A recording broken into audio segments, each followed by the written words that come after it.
मैं रश्मि मिश्रा बोल रही हूँ। मैं बेसिक एजुकेशन डिपार्टमेंट में टीचर हूँ और मैं खुद चुनाव के बाद से 22 तारीख से कोविड से ग्रस्त थी और मैं अपना अनुभव अपने सभी साथियों को शेयर करना चाहती हूँ कि जिससे अभी गुज़री हूँ बिल्कुल।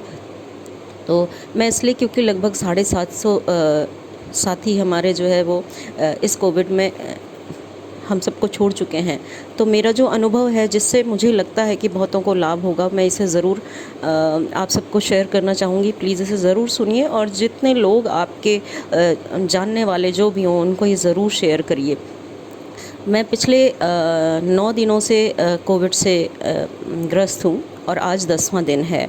लगातार मैंने सारी मेडिसिन्स ली हैं और सारे प्रिकॉशंस लिए हैं और मुझे कोई प्रॉब्लम फ़ील नहीं हो रही थी। कल शाम से अचानक मुझे मेरा जो इन्फेक्शन था बहुत हैवी और सीवियर इन्फेक्शन था, लेकिन वो कंट्रोल हो गया और बहुत बुरी तरह खांसी और जिससे कहना चाहिए गला छिल गया। हज़ारों कांटे गले में चुभ रहे थे मेरे और क्या कहते हैं, बहुत बुरी स्थिति थी मेरी बॉडी में, फेस में, सब में स्वेलिंग हो गई थी, लेकिन वो कंट्रोल हो गया था सब, क्योंकि मैं तीनों टाइम लगातार फ़ीवर की मेडिसिन खा रही थी। मुझे नहीं पता चला कि मुझे फ़ीवर है या नहीं है, क्योंकि मैंने दवाई ब्रेक नहीं करी। तो आज 10वां दिन है, तो मुझे कल रात से यानी 30 तारीख की रात से मुझको हल्का हल्का सा खांसी का झटका सा आना शुरू हुआ, बहुत हल्का हल्का सा, और कफ़ गले में महसूस होना शुरू हुआ। सुबह मैं 6 बजे उठी, मैंने 2 गिलास गर्म पानी के पिए और नींबू डाल के 1 गिलास पानी में पिया। इसके बाद मैं नॉर्मल थी। 8 बजे के बाद से करीब 9 बजे के आसपास मुझे वीकनेस फ़ील होनी शुरू हुई अपने पैरों में, बिल्कुल कपकपाहट महसूस होने लगी। और फिर मैंने सोचा मैं थक गई हूँ, शायद रेस्ट किया, तो मुझे ऐसा फ़ील होने लगा कि मेरी ब्रीदिंग जो है वो मुझको थोड़ा डीप ब्रीथ करना पड़ रहा है। मैंने उसको नॉर्मली लिया, शायद कि मैं थक रही हूँ या कुछ भी है, तो मैंने रेस्ट करने की कोशिश की, कोई इम्प्रूवमेंट नहीं हुआ। फिर मुझे लगा मैंने कुछ नाश्ता नहीं किया है, तो मैंने नाश्ता किया। 2 मिनट के लिए रिलैक्स फ़ील हुआ और लेकिन इसके बाद फिर से मुझे लगने लगा कि ब्रीदिंग अब और ज़्यादा दिक्कत हो रही है। तो मैंने इसके बाद मुझे ऐसा लगने लगा कि आज, क्योंकि मैंने कई वीडियोस भी देखे जिसमें ये था कि छठे दिन से वायरस का जो संक्रमण है, अगर फ़ीवर बढ़ता है, शुरू होता है, तो 10वें दिन पर वो काफ़ी कवर कर लेता है चेस्ट को। तो मैंने प्राणायाम और अनुलोम विलोम करने की कोशिश की, तो मैंने ये फ़ील किया कि मुझे जैसे ही मैं इन्हेल और एक्सहेल करती हूँ, मेरे चेस्ट में लेफ़्ट हैंड साइड बहुत ज़्यादा एक पेन हो रहा था लेते समय, और मेरी जो ब्रीदिंग लेंथ है वो शॉर्ट हो गई थी। तो मुझे वो आभास होने लगा था और सुबह से काफ़ी तेज़ खांसी और गले में कफ़ ही कफ़ भर जा रहा था। और इसके बाद मुझे ये फ़ील होने लगा था कि कुछ प्रॉब्लम होने लगी है ब्रीदिंग वाली। और ऑक्सीमीटर से जब मैंने अपना ऑक्सीजन लेवल देखा तो 97-98 मेरा ऑक्सीजन लेवल बहुत अच्छा था। मेरा पल्स रेट ज़रूर बढ़ गया था, वो भी 99 के आसपास पहुंच गया था। फिर मैंने अपनी सिस्टर को, मेरे जो तलवे हैं वो बिल्कुल ठंडे होने शुरू हो रहे थे, तो मैंने अपनी सिस्टर जो कि लखनऊ राम मनोहर लोहिया में है और पीजीआई में है, उनको कहा, तो वो कार्डियोलॉजी में हैं वो, तो उन्होंने कहा मैं डॉक्टर से कंसल्ट करके बताती हूँ, इतने तुम अपनी दोनों नाक में 4-4 बूंद नींबू की डालो, क्योंकि मुझे क्लियरली फ़ील हो रहा था कि नाक से लेके गले तक मेरी पूरी चोक है, कफ से जो है नली है। मैं कितना भी उसको खराश करके या जैसे हम थूक को गटकते हैं करके साफ़ करने की कोशिश कर रही थी, कोई इफ़ेक्ट नहीं था। उल्टा जितना कोशिश करती थी उतनी तेज़ खांसी और उतना ज़्यादा कफ बढ़ जाता था।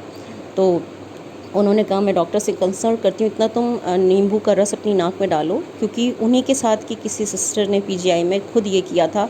उन्होंने उनको बताया था कि जैसे ही उन्होंने नींबू का रस डाला, एकदम से भड़बड़ा के एकदम से बहुत सारा कफ उनके अंदर से निकला और उन्हें बहुत उससे राहत मिली। तो मैंने भी सिस्टर के कहने पर अपनी नाक में 4-4 बूंद लेट कर नींबू का रस डाला और मुझे 1 मिनट भी नहीं लगा, और वो नींबू का रस डालते ही 15 से 20 सेकंड के अंदर मुझे बहुत तेज़ उबकाई आई और मैं भाग के वॉशरूम में गई और बहुत सारा कफ़ निकला मेरे अंदर से। और मैंने बाद में गौर किया कि जो फ़र्स्ट टाइम मेरा कफ़ निकला उसमें कुछ ब्लैक ब्लैक छोटे बड़े डॉट्स टाइप, मतलब कुछ ऐसा था कि वो कफ़ बिल्कुल वाइट नहीं था। फिर इसके बाद मैं थोड़ी देर के लिए वहीं बैठ गई। वॉशरूम में मुझे फिर दोबारा से उबकाई आई, फिर कफ़ निकला बहुत सारा, और फिर इसके बाद फिर थोड़ी देर बाद तीसरी बार फिर मुझे उबकाई और फिर तीसरी बार बहुत सारा कफ़ निकला।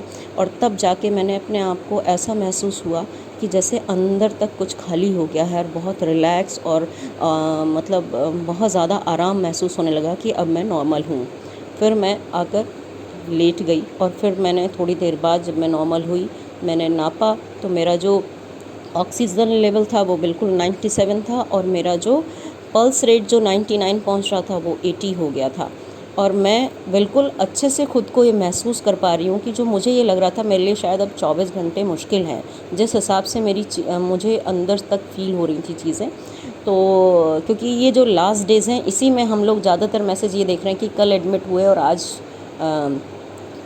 एक्सपायर, और ऐसे ही थोड़े थोड़े समय में। तो जितना कफ़ मेरे अंदर से वो नींबू का रस डालने की वजह से निकला, जिसकी वजह से मेरी पूरी सांस की नली खाली हो गई, और मैं अभी बिल्कुल ठीक हूँ। वो उस कफ़ की वजह से मुझे ये लगा कि मुझे ज़रूर बताना चाहिए, क्योंकि लास्ट मोमेंट पे यही होता है, और ब्रीदिंग प्रॉब्लम होती है, और एकदम से ऑक्सीजन लेवल नॉर्मल होने के बावजूद हम अपने जो चीज़ें हैं उनको खो देते हैं, अपनी लाइफ खो देते हैं। तो इसलिए मैं ये शेयर कर रही हूँ कि आप जितने भी साथी हैं, आपको कोई प्रॉब्लम हो ना हो, कुछ भी ना हो, लेकिन प्लीज़ ये नींबू के रस का, क्योंकि मैंने भी इसको अवॉइड किया था, बहुत बार देखा था मैसेज, बहुत वीडियो में देखा था, लेकिन अवॉइड किया था कि नाक में डालूँगी अजीब सा लगेगा। लेकिन मुझे लगा अब तो कोई चांस नहीं है, अब तो मुझे ट्राई कर ही लेना चाहिए। तो मैंने ट्राई किया, और उसकी वजह से मैं बिल्कुल सेफ़ फील कर रही हूँ खुद को।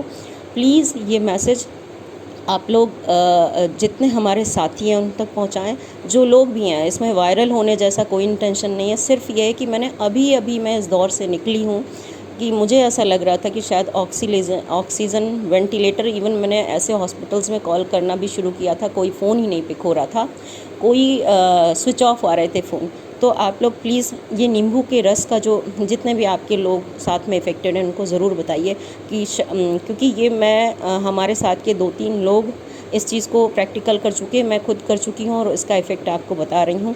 क्योंकि जो म्यूकस होता है वो हमारी सांस की नली में ऐसे चिपक जाता है कि वो फिर किसी भी चीज़ से हिलता नहीं है, बिल्कुल कफ़ के रूप में वो चिपक जाता है, और यही चीज़ मैं फ़ील कर रही थी।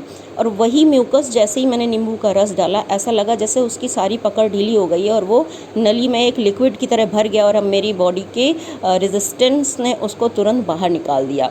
तो प्लीज़ आप सबसे रिक्वेस्ट है हाथ जोड़कर कि मैं मुज़फ़्फ़रनगर में टीचर हूँ, बेसिक डिपार्टमेंट में, और ये मेरी अपनी आप बीती है, और अब मैं बिल्कुल ठीक हूँ। प्लीज़ हाथ जोड़कर आपसे रिक्वेस्ट है कि ये मैसेज अपने ज़्यादा से ज़्यादा साथियों तक ज़रूर पहुँचाएँ, जिससे कि वो लास्ट मोमेंट के इस क्रिटिकल पॉइंट को समझकर, और क्या पता किसी की जान इससे बच सके। Thank you very much.